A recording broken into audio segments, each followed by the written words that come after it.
Sou Cari, tenho 34 anos. Antigamente, minha irmã Nathalie era o meu mundo. Compartilhamos tudo enquanto crescíamos: sonhos, segredos, o amor dos nossos pais. Mas depois que meus pais faleceram, algo nela mudou.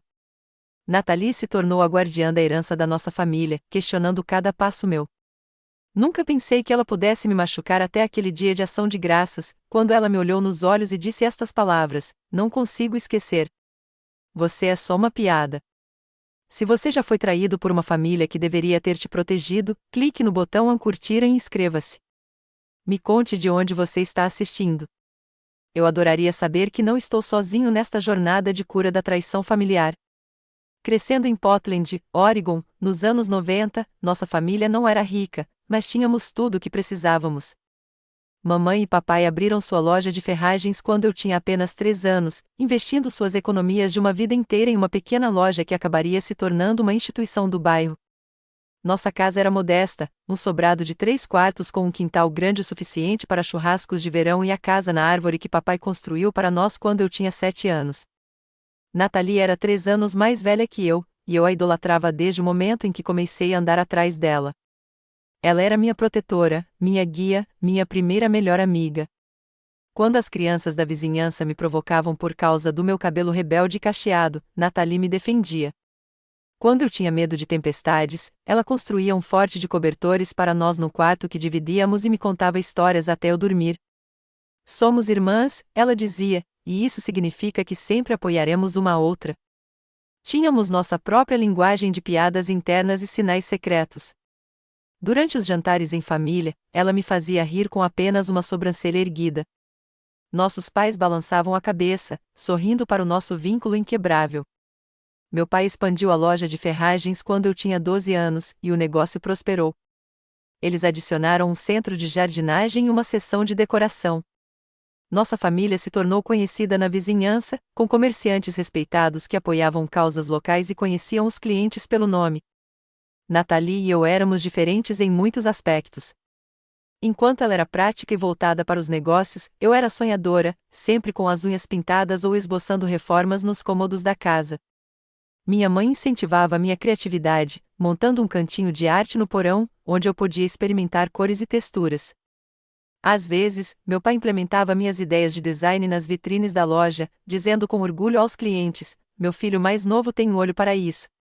Nathalie, por sua vez, começou a ajudar no caixa aos 15 anos, aprendendo o lado comercial com meu pai. Ela tinha um talento natural para números e atendimento ao cliente, lembrando-se de detalhes do estoque e números de vendas com uma precisão impressionante. "Nathalie vai comandar este lugar um dia", dizia meu pai com orgulho. "E a Cari vai deixá-lo lindo." Quando fui para a faculdade estudar design de interiores, Nathalie ficou em casa e começou a trabalhar em tempo integral na loja. Eu voltava para casa durante os intervalos e a encontrava cada vez mais integrada aos negócios da família, sentada com nossos pais à mesa da cozinha, revisando relatórios trimestrais. Olhando para trás, consigo ver os pequenos sinais que deixei passar. Como a Nathalie franzia a testa quando o papai elogiava meus projetos escolares. Como ela me interrompia no meio da frase durante as discussões em família sobre a loja. Como ela se esquecia de me contar sobre decisões familiares importantes até que elas já estivessem tomadas. Mas esses momentos eram tão sutis, tão facilmente descartados como uma dinâmica normal entre irmãos.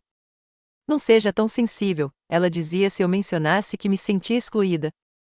"Alguns de nós estão focados em realmente ajudar a família enquanto você está brincando com amostras de cores." Me formei com honras e comecei a trabalhar em uma pequena empresa de design em Seattle, voltando para casa mensalmente para visitá-la. Aqueles 3 anos foram bons. Eu estava construindo minha carreira, e meu relacionamento com Nathalie parecia se estabilizar com a distância entre nós. Então veio o telefonema que destruiu tudo. Numa terça-feira chuvosa de fevereiro, o carro dos meus pais foi atingido por um motorista bêbado a caminho de casa, depois de uma reunião com fornecedores. Ambos se foram instantaneamente. Eu tinha 29 anos, Nathalie, 32, e de repente fiquei órfã. Nas primeiras semanas após o funeral, Nathalie foi meu porto seguro. Ela cuidou da papelada, dos votos de felicidades, dos detalhes legais. Ela me abraçou quando eu não conseguia parar de chorar, garantiu que eu comesse, disse que superaríamos isso juntos.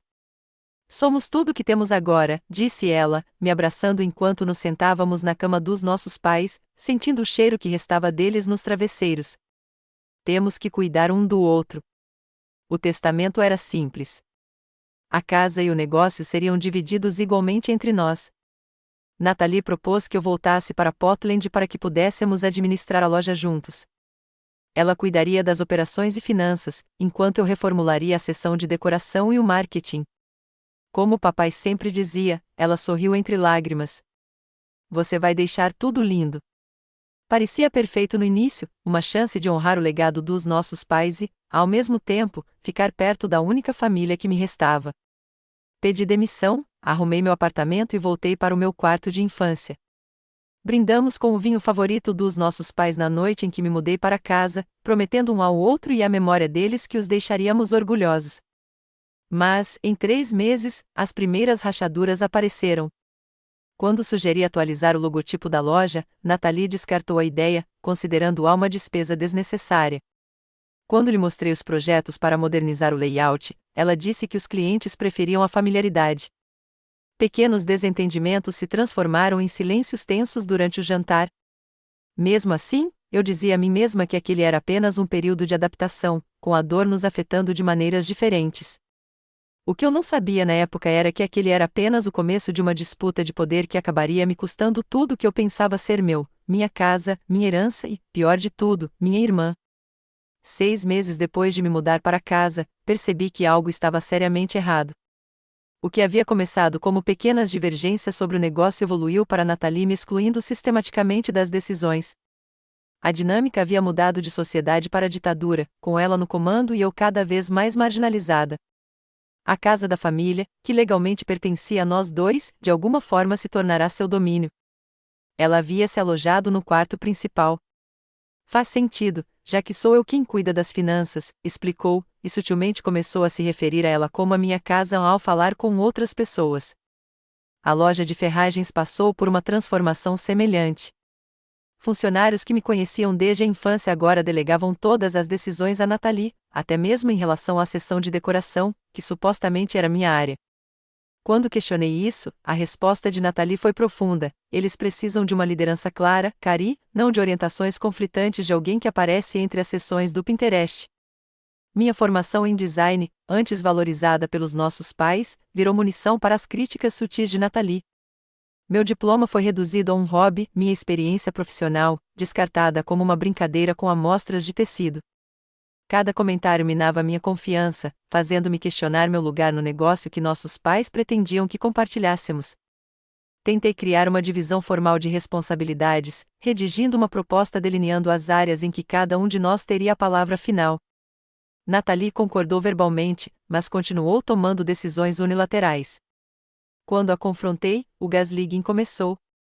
Conversamos sobre isso na semana passada, ela insistia sobre conversas que nunca aconteceram. Você realmente precisa prestar mais atenção durante as nossas reuniões, Cari.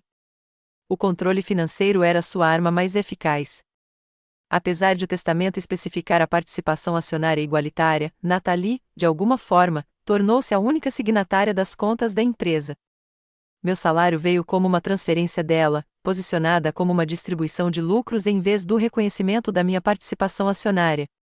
O contador diz que isso é mais eficiente em termos de impostos, explicou ela quando questionei o acordo. Você quer pagar mais impostos? Porque eu não quero.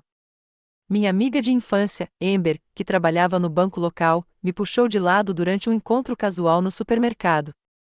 Parece que tem alguma coisa errada com as contas da loja, sussurrou ela. A Natalie abriu novas contas comerciais só com o nome dela. Não deveria te contar isso, mas estou preocupada. Naquela noite, vasculhei o escritório da Natalie enquanto ela estava em um jantar com um fornecedor. Dentro de uma gaveta trancada da mesa, encontrei a documentação de uma LLC separada que ela havia criado, transferindo parte dos ativos da nossa empresa familiar para lá. Meu nome não aparecia em nenhum desses papéis. Quando ela voltou para casa, eu a confrontei com as evidências. A máscara caiu por um instante. Raiva, depois calculismo, cruzou seu rosto antes que ela se recompusesse. Isso é uma medida de proteção, disse ela suavemente. Você nunca foi boa com dinheiro. A sugestão de uma ação judicial contra minha própria irmã me pareceu uma admissão de derrota, mas marquei uma consulta com um advogado na semana seguinte. Antes que eu pudesse comparecer, porém, Nathalie orquestrou sua maior humilhação pública até então. Na nossa reunião mensal de equipe, ela anunciou um concurso para que os funcionários sugerissem melhorias na loja. Quando minha assistente Lisa mencionou meu plano de reforma, a resposta de Nathalie foi rápida: a pequena fantasia de remodelação da Cari. Estamos procurando ideias práticas que entendam a realidade do varejo, não projetos caros de vaidade. A sala ficou desconfortavelmente silenciosa. Senti que 20 pares de olhos evitavam os meus, funcionários que me viram crescer e agora testemunhavam minha humilhação profissional. Naquela noite, decidi fazer uma última tentativa de reconciliação antes de buscar intervenção legal. Preparei o jantar, a receita de lasanha da nossa mãe, e pedi para termos uma conversa franca. Por um momento, enquanto estávamos sentados à mesa da cozinha, deslumbrei a irmã que eu adorava desde criança. Sinto falta da mamãe e do papai todos os dias, eu disse, lutando contra as lágrimas. E sinto que estou perdendo você também. Não era isso que eles queriam para nós.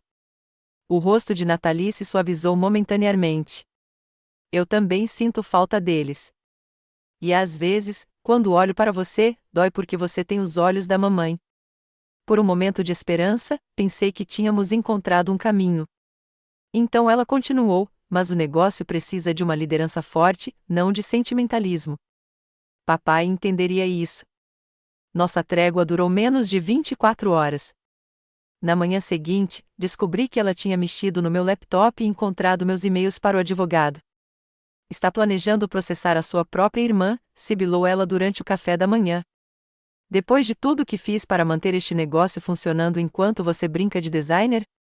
Mal nos falamos na semana seguinte. A casa se encheu de um silêncio gélido. O que eu não percebi foi que Nathalie estava planejando sua mudança mais devastadora até então, uma que aconteceria na frente de toda a nossa família e me deixaria sem teto, com o coração partido e questionando tudo o que eu achava que sabia sobre o meu lugar no mundo. O dia de ação de graças sempre foi sagrado em nossa família. Mamãe passava dias se preparando, e parentes de 3 estados se reuniam em nossa casa. Este ano, o primeiro sem nossos pais, tia Elaine se ofereceu para receber em sua espaçosa casa no subúrbio. Será bom para vocês, meninas, disse ela durante a ligação de planejamento. Há muitas lembranças em sua casa agora. Apesar da crescente tensão entre nós, Nathalie e eu mantivemos a união com a família. Ninguém fora de casa sabia o quão ruim as coisas estavam. Passei as semanas que antecederam o dia de ação de graças refinando minha proposta comercial, determinada a usar a reunião familiar como uma oportunidade para apresentar minha visão para o futuro da loja. Com a família como testemunha, concluí que Nathalie não poderia me dispensar imediatamente. O tio Jack era consultor de negócios havia 30 anos. A prima Beth administrava uma rede de varejo de sucesso. A validação deles poderia finalmente vencer a resistência de Nathalie. Fiquei acordado até tarde na véspera do dia de ação de graças, dando os retoques finais na minha apresentação. Criei um tour digital da loja reformada, completo com modelos de projeção de aumento de receita com base em pesquisas de fluxo de varejo. Não era um trabalho amador, era um pitch profissional, representando meses de trabalho e anos de estudo. A manhã de ação de graças amanheceu brilhante e clara. Nathalie parecia excepcionalmente alegre enquanto dirigíamos até a casa da tia Elaine, elogiando minha roupa e perguntando sobre minha apresentação. A mudança repentina em sua atitude me deu esperança de que talvez ela tivesse reconsiderado, que o espírito natalino tivesse suavizado sua postura.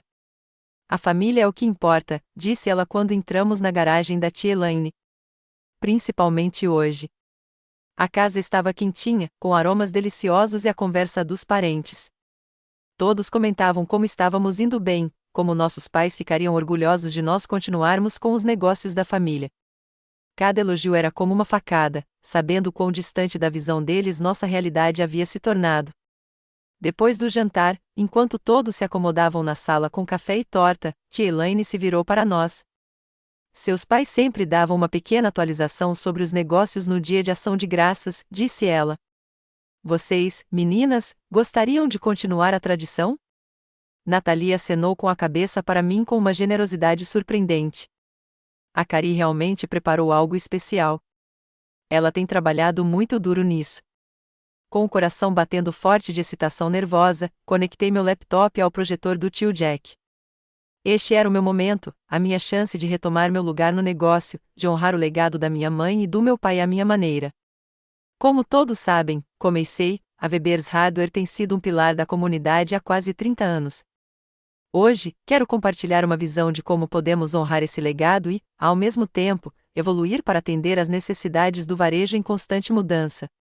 Durante 15 minutos, apresentei meu coração e alma, o conceito de redesenho que manteve o caráter da loja e, ao mesmo tempo, modernizou a experiência do cliente, os números que mostravam o aumento projetado na receita e o plano de implementação em fases que minimizaria a interrupção. Incluí toques pessoais, como um cantinho memorial com fotos dos meus pais e artefatos dos primeiros dias da loja. Quando terminei, a sala ficou em silêncio por um momento antes que o tio Jack falasse: "Que trabalho impressionante, Cari." Uma análise muito profissional. A prima Beth assentiu, entusiasmada. O novo design do fluxo está em linha com as tendências atuais do varejo. Adoraria discutir alguns detalhes depois. Meu coração disparou com a confirmação. Então Nathalie se levantou, copo na mão e sorriso no rosto. Obrigada, Cari, pela apresentação interessante. É sempre bom sonhar. Seu tom fez o elogio soar como um insulto, mas ela continuou antes que eu pudesse responder. No entanto, como gestora cotidiana do negócio, preciso esclarecer algumas coisas para a família. Embora as ideias da Cari sejam criativas, elas simplesmente não se baseiam na realidade financeira da nossa operação. Ela se virou para a sala, dispensando-me efetivamente e iniciando o que era claramente um discurso preparado. O que a Cari não te contou é que o negócio tem enfrentado desafios significativos desde que a mamãe e o papai faleceram. Tivemos problemas com fornecedores, com pessoal e com a concorrência cada vez maior das grandes redes. A reforma dela custaria mais de $80 mil.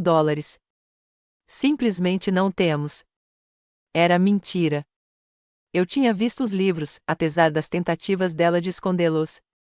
O negócio ia bem, com reservas de caixa saudáveis. Tentei interromper, mas ela me interrompeu suavemente. A verdade é que, enquanto a Cari se concentrava em amostras de tecido e cores de tinta, eu trabalhava 16 horas por dia para manter o negócio funcionando. A contribuição dela foi mínima, na melhor das hipóteses, e perturbadora, na pior. A sala ficou desconfortavelmente silenciosa. Olhei para os rostos dos meus parentes, vendo confusão, constrangimento e, pior de tudo, fé nas palavras de Nathalie. Ninguém me olhava nos olhos, exceto tia Elaine, que parecia perturbada, mas permanecia em silêncio. Nathalie, isso não é verdade, consegui finalmente dizer, com a voz trêmula. O negócio está indo bem. O terceiro trimestre apresentou um crescimento de 15% em relação ao ano passado, e meus custos de reformulação seriam compensados pelos aumentos de receita projetados dentro de... É exatamente disso que estou falando, interrompeu Nathalie com um suspiro exagerado. Sem nenhum sentido comercial, inventando números para sustentar projetos fantasiosos. Ela se virou para se dirigir à família novamente. Consultei nosso contador e advogado, e concluímos que o melhor caminho a seguir é eu comprar a participação da Cari no negócio. É uma oferta generosa, $150 mil, o que, na verdade, é mais do que o valor da parte dela, considerando o passivo atual. A sala girou ao meu redor. Era a primeira vez que eu ouvia falar de um plano de aquisição. $150 mil era uma fração do que valia a minha metade do negócio. Antes que eu pudesse formar palavras, o tio Jack se pronunciou. Parece que vocês têm alguns detalhes de negócios para resolver em particular, disse ele, desconfortável. Talvez hoje não seja. Não, finalmente recuperei a voz. Este é o momento perfeito, já que Nathalie decidiu me emboscar na frente de todos vocês. Essa oferta é um insulto, e você sabe disso, Nathalie. O negócio vale milhões, sem falar na propriedade em si. Milhões, riu Nathalie, com um som agudo e desconhecido. Nos seus sonhos, talvez. É isso que eu quero dizer, pessoal. Cari nunca entendeu o mundo financeiro. Ela acha que administrar uma loja de ferragens é como brincar de casinha. Tenho o direito de ver as demonstrações financeiras completas, insisti. Sou um sócio igualitário e tenho tentado contribuir de maneiras significativas que vocês impedem a todo momento. Proprietário igual. A voz, o que aconteceu em seguida ainda me atormenta nos pesadelos. Nathalie agarrou meu braço, os dedos cravando-se dolorosamente em minha carne, e me levou fisicamente em direção à porta da frente. Acabou, sibilou ela, só para os meus ouvidos.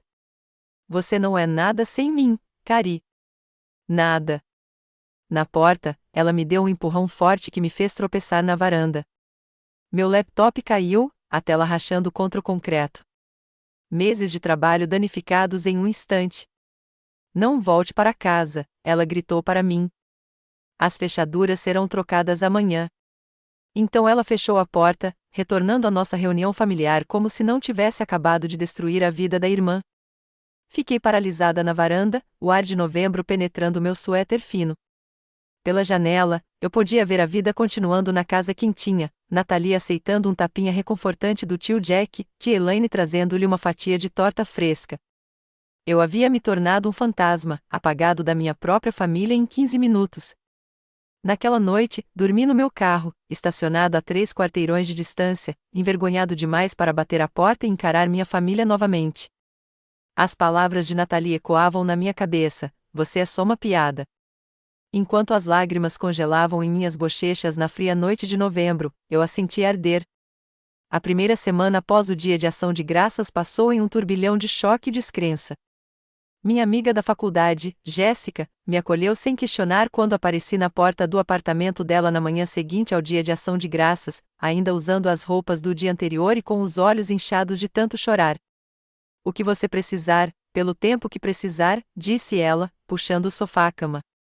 Sem perguntas até você estar pronta. Eu não estava pronta por 3 dias, durante os quais mal comi ou falei.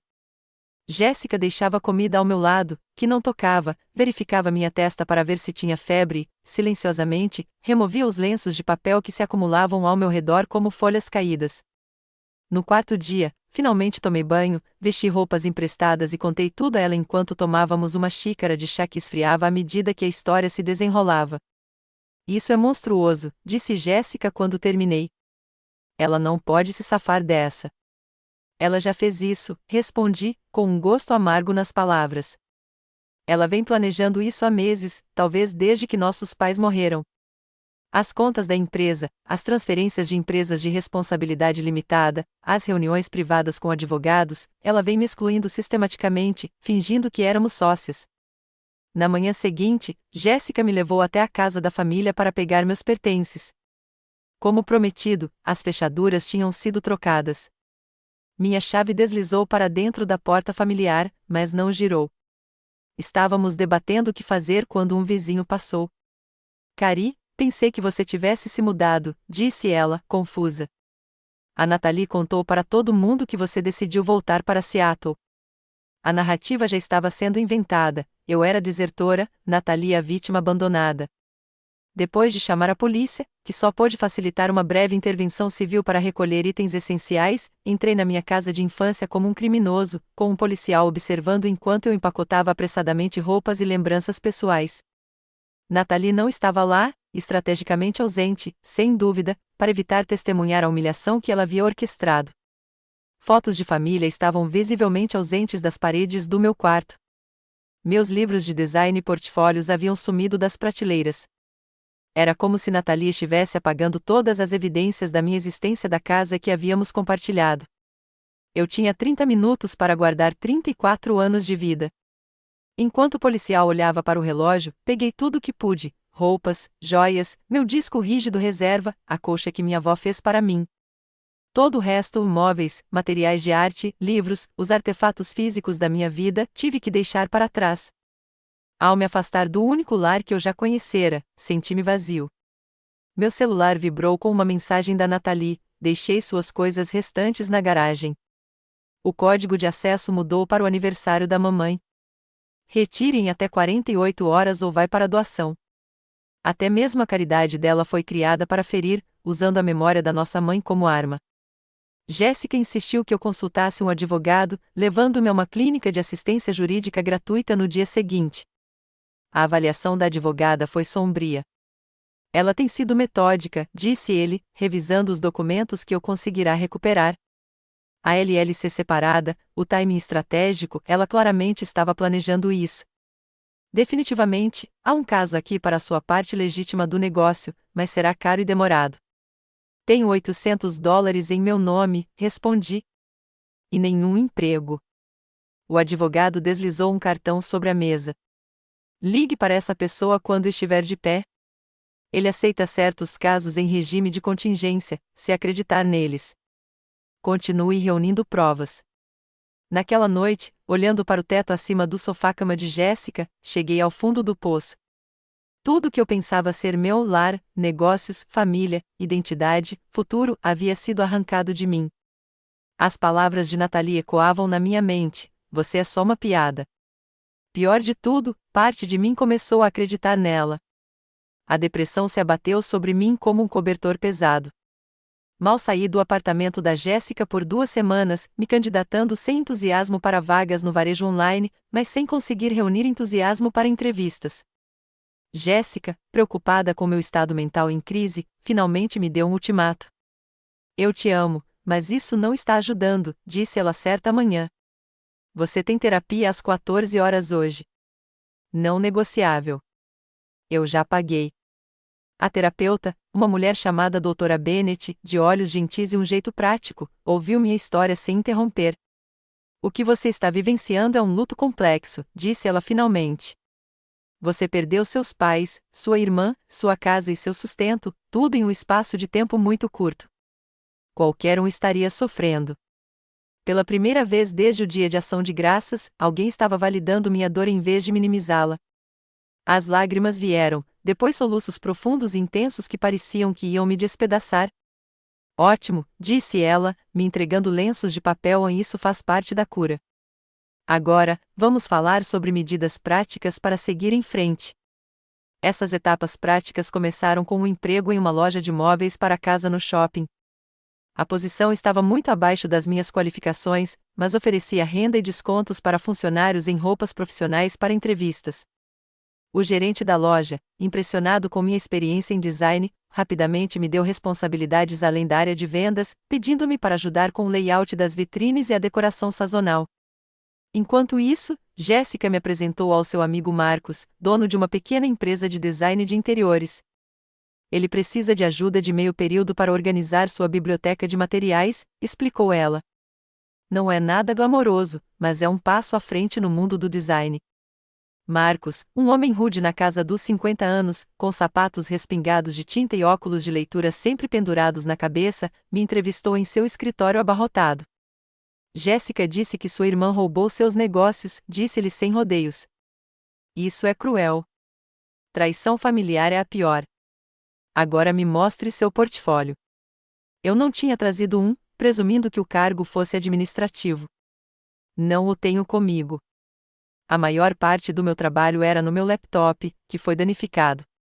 Desculpas não são aceitas aqui, disse ele, deslizando um bloco de desenho sobre a mesa. Mostre-me o que você sabe fazer agora mesmo. Projete para mim uma recepção para um consultório odontológico pediátrico. Você tem 15 minutos. O pânico subiu à minha garganta, mas algo mais também, um lampejo da paixão que me definirá antes da destruição sistemática de Nathalie. Peguei o lápis e comecei a esboçar. Quando o cronômetro apitou, Marcos estudou meu trabalho em silêncio por 1 minuto inteiro. Você tem talento, disse-ele finalmente. Talento bruto, indisciplinado, mas autêntico. O emprego na biblioteca de materiais é seu, 10 horas por semana para começar. Apareça amanhã às 8. Naquela noite, enquanto procurava um cabo de extensão no armário de Jéssica, encontrei uma caixa com rótulo coisas da escola da K, portfólios e projetos da minha época de faculdade que eu havia pedido a ela para guardar durante uma mudança anos antes. Abri-los foi como cumprimentar velhos amigos, projetos nos quais eu havia me dedicado de corpo e alma antes que a dúvida e a traição turvassem minha visão.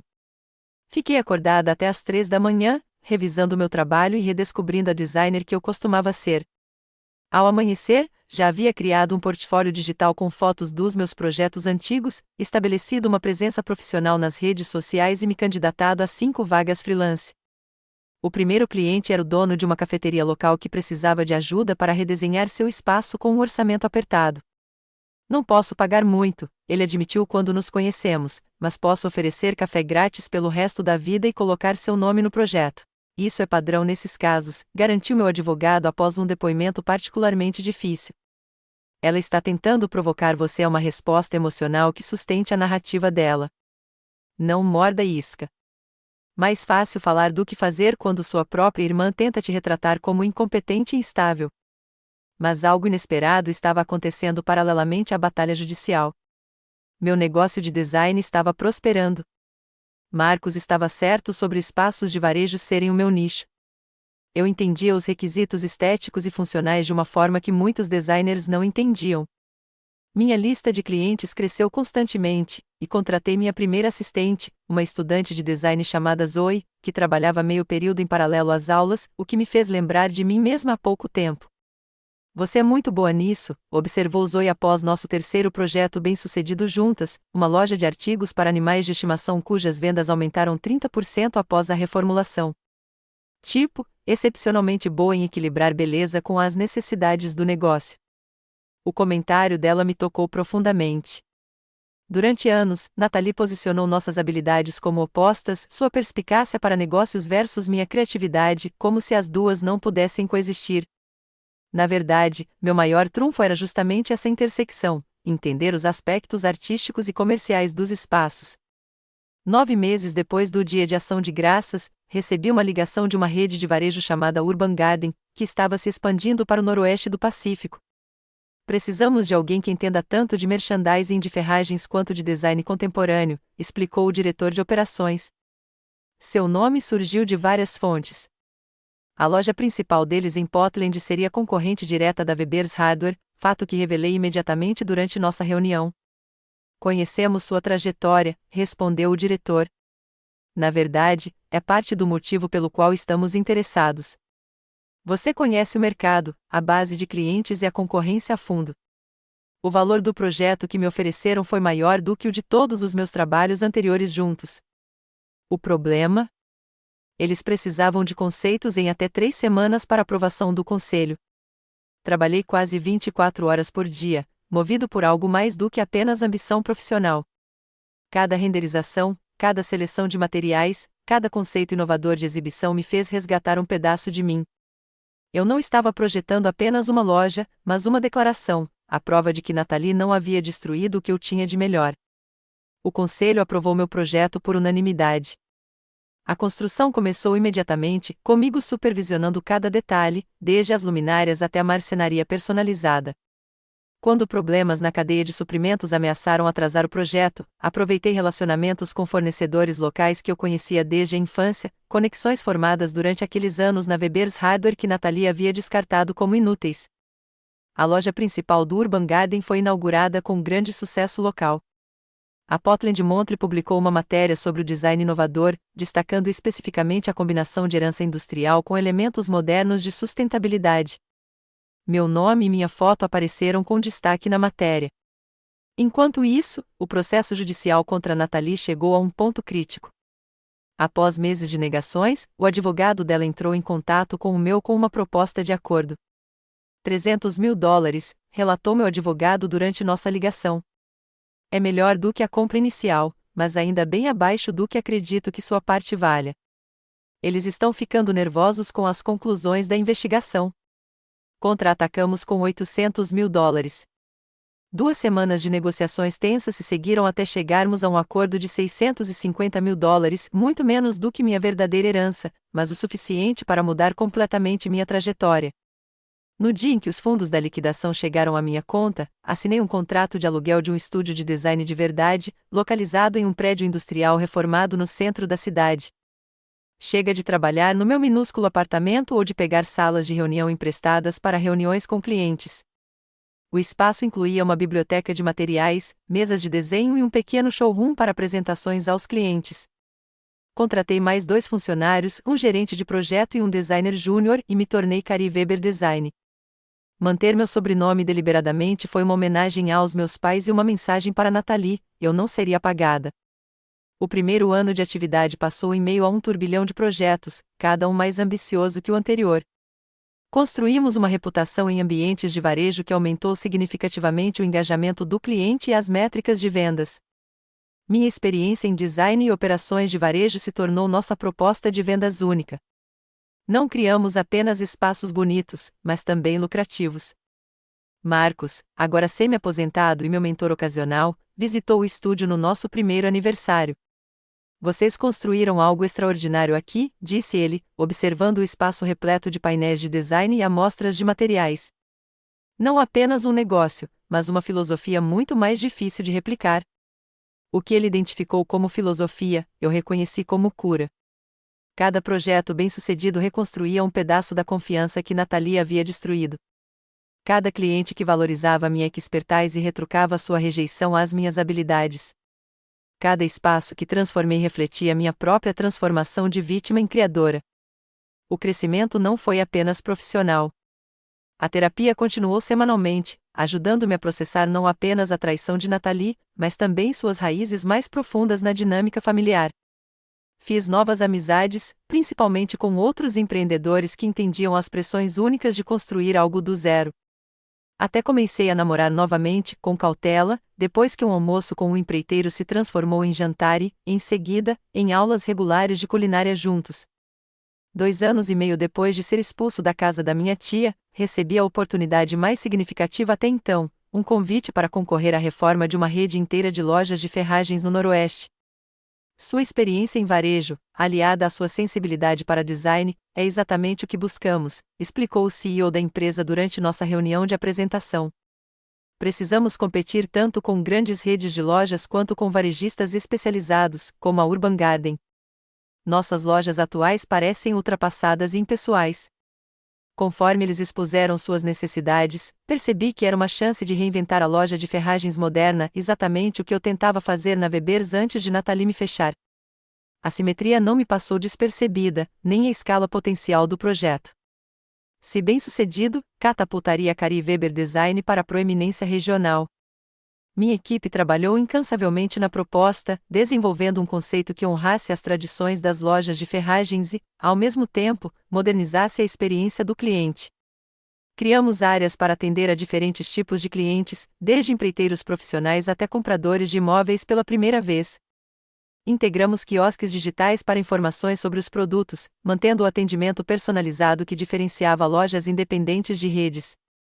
A apresentação para a equipe executiva durou 3 horas, com perguntas que exploravam todos os aspectos do nosso conceito. Respondi a cada uma delas com a confiança que vinha tanto da experiência profissional quanto da experiência vivida, a mesma combinação que Nathalie um dia havia ridicularizado.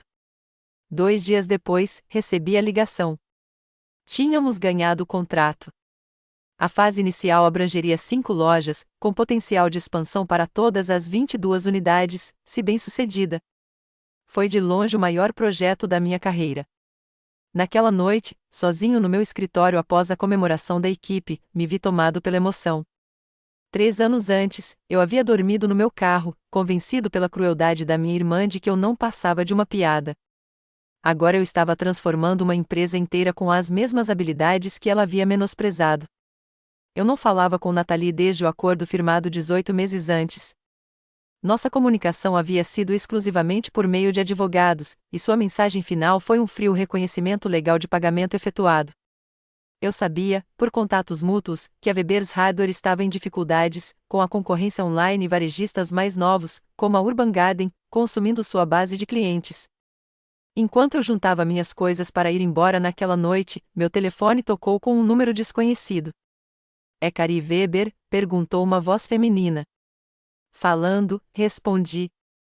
"Aqui é Amanda Lewis, do Northwest Hardware Group. Acredito que você esteja trabalhando com nossa equipe executiva no projeto de reformulação da loja." "É isso mesmo", confirmei, pensando sobre essa ligação tardia. "Tem uma coisa que você precisa saber", disse ela, baixando a voz. "Sua irmã veio ao nosso escritório hoje, exigindo falar com nosso CEO sobre a rescisão do seu contrato. Ela alegou que você roubou informações confidenciais da Weber's Hardware para garantir a licitação." Meu coração batia forte nos ouvidos. Isso é completamente falso.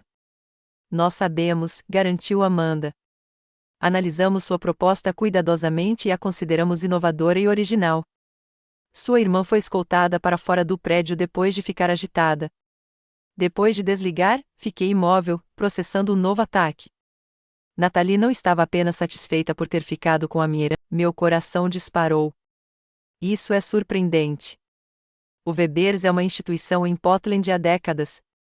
Os tempos mudam, respondeu Thomas, com naturalidade. A gerente deles, Nathalie Weber, sua irmã, certo? Entrou em contato diretamente com a nossa diretoria. Ela não sabe que contratamos a sua empresa para a reformulação. A diretoria achou que você deveria estar ciente disso antes de prosseguirmos com qualquer discussão. A ironia era quase perfeita demais. Nathalie, que antes desprezava minha perspicácia empresarial e zombava das minhas contribuições, agora estava, sem querer, negociando com meu cliente. A empresa que ela havia roubado de mim estava desmoronando enquanto meu escritório de design prosperava. Agradeço a transparência, disse eu, cautelosamente. Isso não afeta o nosso projeto, mas devo revelar que há uma grande inimizade entre nós. Entendido, respondeu Thomas. Vamos conduzir as negociações conforme necessário. 2 semanas depois, quando estávamos quase concluindo a reformulação da loja principal, Thomas ligou novamente. A Nathalie Weber solicitou uma reunião com nossa equipe de design, disse ele. Ela quer ver como estamos nos posicionando em relação à loja dela antes de finalizar a venda do banco de dados de clientes. Obviamente, podemos agendar isso quando você não estiver no local. Respirei fundo, surpreendendo-me com a minha resposta. Não, eu deveria estar lá. Estou liderando este projeto e não vou me esconder dela. A reunião estava marcada para a quinta-feira seguinte, nos escritórios temporários da Northwest. Passei os dias anteriores em um estranho estado de expectativa, não exatamente medo, nem exatamente excitação, mas uma emoção complexa para a qual eu não tinha nome. Minha terapeuta e eu dedicamos uma sessão inteira à preparação para o encontro. Lembre-se, você não é a mesma pessoa que ela empurrou para fora da porta 3 anos atrás, lembrou-me o Dr. Bennett. Você se reconstruiu. Ela não tem poder sobre você, a menos que você o dê a ela. A quinta-feira chegou com um sol fora de época que entrava pelas janelas da sala de conferências. Cheguei cedo, organizando meus materiais de apresentação com precisão metódica. Minha equipe entrou, oferecendo sorrisos de apoio e sutis gestos de aprovação. Thomas e 2 membros do conselho entraram em seguida, seguidos pelo diretor de marketing. A senhorita Weber está no saguão, anunciou o assistente de Thomas. Devo levá-la para dentro? Thomas olhou para mim em busca de confirmação. Assenti, endireitando os ombros e me recompondo com uma respiração profunda. A porta se abriu e lá estava ela, minha irmã, minha antiga melhor amiga, a arquiteta da minha maior dor. Nathalie parecia exatamente a mesma e completamente diferente. Seu cabelo estava com luzes perfeitas, como sempre, e suas roupas, caras e bem cortadas. Mas novas linhas de expressão marcavam sua testa, e olheiras sombreavam seus olhos, apesar da maquiagem cuidadosa. Por um instante, ela não percebeu minha presença, concentrando sua atenção em Thomas enquanto estendia a mão em cumprimento. Então, seu olhar percorreu a sala e pousou em mim. A transformação foi instantânea e profunda. Seu rosto perdeu a cor, a mão congelou no ar, a boca ligeiramente aberta em choque. Observei-a se deparar com múltiplas percepções em rápida sucessão. Eu estava ali. Eu estava liderando esta reunião. Eu era a designer reinventando sua competição. O que é isso? Ela finalmente conseguiu dizer, com a voz quase um sussurro. Thomas, para seu crédito, manteve a compostura profissional perfeita. Nathalie Weber, acredito que você conhece Cari Weber, fundadora da Cari Weber Design. O escritório dela está cuidando da reformulação de toda a nossa empresa. Deve haver algum engano, disse Nathalie, ainda me encarando como se estivesse vendo um fantasma. Há um óbvio conflito de interesses aqui. Nenhum conflito, respondi, com a voz firme e profissional. Não tenho vínculos jurídicos ou financeiros com a Weber's Hardware. O acordo foi finalizado há quase 2 anos. Thomas apontou para uma cadeira vazia. Vamos começar? Cari apresentará o conceito da nossa loja principal. Nathalie sentou-se mecanicamente, sua confiança habitual visivelmente abalada. Suas mãos tremiam levemente ao colocá-las sobre a mesa. Comecei minha apresentação com um profissionalismo calmo que disfarçava a tempestade emocional que me assolava. Slide por slide, descrevi a visão abrangente para as lojas Northwest, os layouts inovadores dos departamentos, o mapeamento intuitivo da jornada do cliente, a integração de ferramentas digitais com atendimento personalizado. Cada elemento representava algo que Nathalie havia descartado quando propus ideias semelhantes para o nosso negócio familiar. Cada métrica de sucesso demonstrava o valor que ela se recusava a ver na minha abordagem. Cada solução elegante revelava a designer que ela tentará menosprezar como se fosse apenas uma brincadeira. Ao longo da apresentação, as expressões de Nathalie oscilavam entre descrença, reconhecimento e algo que se assemelhava notavelmente à tristeza. Ela não fez perguntas, não tomou notas, apenas observou com uma intensidade que poderia ter me enervado anos antes. Quando concluí, Thomas se virou para ela. O que você achou, senhorita Weber? Como nossa concorrente direta, sua perspectiva seria valiosa. Nathalie parecia ter dificuldade para se recompor. É muito abrangente, claramente bem pesquisado, sua voz se tornou um pouco mais firme. A abordagem de segmentação de clientes é particularmente eficaz. Obrigada, respondi profissionalmente. Esse elemento se baseia em pesquisas de psicologia do varejo de um estudo da Universidade da Pensilvânia publicado no ano passado. A reunião prosseguiu com perguntas técnicas da diretoria, às quais respondi com a confiança adquirida em milhares de horas de experiência. Nathalie permaneceu em silêncio, um forte contraste com a irmã dominadora que outrora me ignorava em todas as oportunidades. Quando a reunião terminou, Thomas acompanhou Nathalie até a porta enquanto minha equipe reunia nossos materiais. Eu estava pegando meu laptop quando Thomas voltou sozinho. Ela pediu para falar com você em particular, disse ele. Eu ofereci a pequena sala de conferências ao lado. A decisão é sua, Cari. 3 anos de terapia e crescimento pessoal me prepararam para este momento. Vou ouvir o que ela tem a dizer. A pequena sala de conferências me pareceu imediatamente íntima demais depois da espaçosa sala de reuniões. Nathalie estava parada perto da janela, de costas para a porta, quando entrei. Ela se virou ao ouvir o som, e fiquei surpresa ao ver lágrimas em seus olhos. Como? Ela perguntou, apenas gesticulando vagamente para o prédio, para mim, para tudo. Como o quê, Nathalie? Como sobrevivi depois que você tirou tudo de mim? Como construí um negócio de sucesso apesar dos seus esforços? Como acabei projetando para o seu concorrente? Tudo, ela respondeu, com a voz sem o tom áspero de sempre. Você está diferente. Eu sou diferente, reconheci. Perda e traição fazem isso com uma pessoa. Ela estremeceu visivelmente ao ouvir a palavra traição, mas não negou. A loja está falindo, disse abruptamente. Desde o ano passado. Concorrência online, mudanças na demografia do bairro. Perdemos 60% da nossa base de clientes.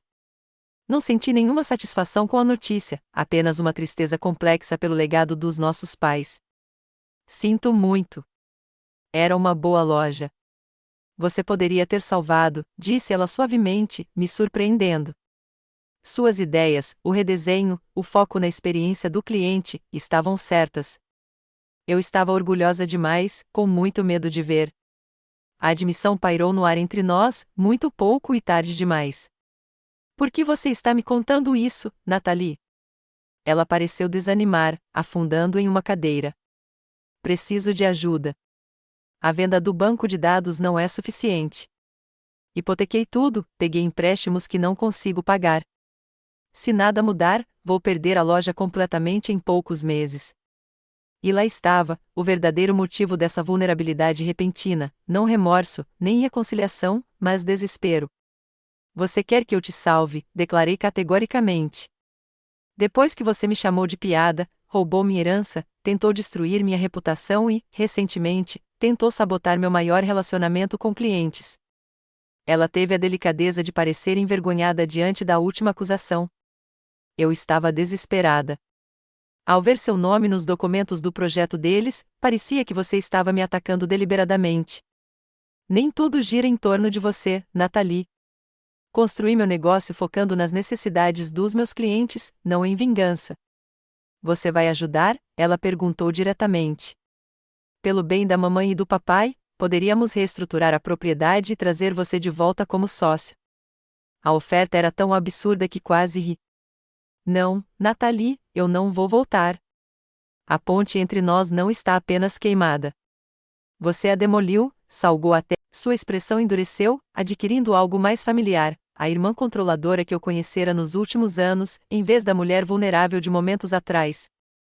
Você mudou, repetiu ela, mas desta vez como uma acusação, e não como uma observação. Sim, concordei. E esse foi o único presente que a sua traição me deu. Não sou mais a pessoa que precisava da sua aprovação ou validação. Não sou a piada que você descartou. Sou a história de sucesso que você não esperava. 3 semanas depois, a loja principal da Northwest Hardware foi inaugurada com grande sucesso de público.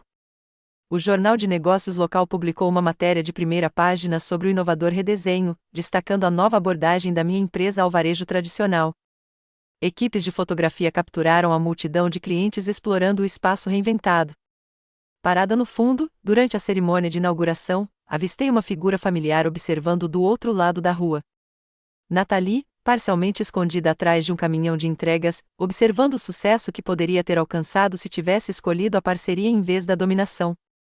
Nossos olhares se encontraram brevemente à distância. Não sorri nem acenei, apenas sustentei seu olhar firmemente até que ela se virou e foi embora, ombros curvados sob o peso das consequências que ela mesma criou. O triunfo não estava na derrota dela. Estava na minha resiliência. A situação não tinha simplesmente virado, tinha sido completamente redesenhada, assim como a loja comemorando sua inauguração. E eu fui a criadora de ambas as transformações. 5 anos se passaram desde aquele dia de ação de graças em que Nathalie me empurrou para fora da minha vida. 5 anos de crescimento, desafios, sucesso e, o mais importante, cura. Meu escritório de design agora ocupa 3 andares de um armazém reformado no Pearl District, em Portland, com escritórios satélites em Seattle e São Francisco. Nossa equipe cresceu para 28 pessoas e expandimos além do varejo para ambientes de hospitalidade e corporativos. O projeto de Hardware Noroeste se tornou nossa principal conquista, destaque em revistas de design e estudos de caso de negócios. Todos os 22 locais foram reformados de acordo com nosso conceito, com aumentos mensuráveis na satisfação do cliente e na receita. Recentemente, eles nos procuraram para projetar sua nova sede corporativa, um projeto que teria parecido impossível naqueles dias sombrios, dormindo no sofá da Jéssica. A Weber's Hardware ainda existe, embora em um formato radicalmente diferente. Nathalie acabou vendendo o local original, o prédio que nosso pai havia comprado com suas economias de uma vida inteira, e se transformou em uma pequena loja de ferragens especializada em materiais para restauração. Nunca visitei o local, embora ocasionalmente passe de carro pela vitrine original, agora convertida em um supermercado orgânico. Nossa família levou anos para entender completamente o que aconteceu entre nós. A narrativa que Nathalie construiu, de que eu abandonei o negócio, de que fiquei emocionalmente instável após a morte dos nossos pais, foi se desfazendo lentamente à medida que meu sucesso profissional se tornava impossível de ignorar. Tia Elaine foi a primeira a me procurar, me convidando para um café cerca de 2 anos depois daquele fatídico dia de ação de graças. Eu deveria ter dito alguma coisa, admitiu ela, com um olhar abatido. Eu sabia que algo não estava certo, mas Nathalie foi tão convincente, e o luto faz as pessoas agirem de maneiras estranhas. Com o tempo, a maioria dos familiares se reconectou comigo. Cada conversa era uma pequena cura para o tecido familiar que havia sido rompido. O tio Jack se tornou um consultor empresarial informal. Os primos me convidavam para casamentos e chás de bebê.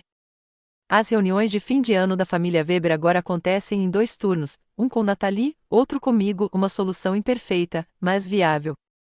Eu estava arrumando flores no túmulo da minha mãe, no 5º aniversário de sua morte, quando senti que alguém me observava.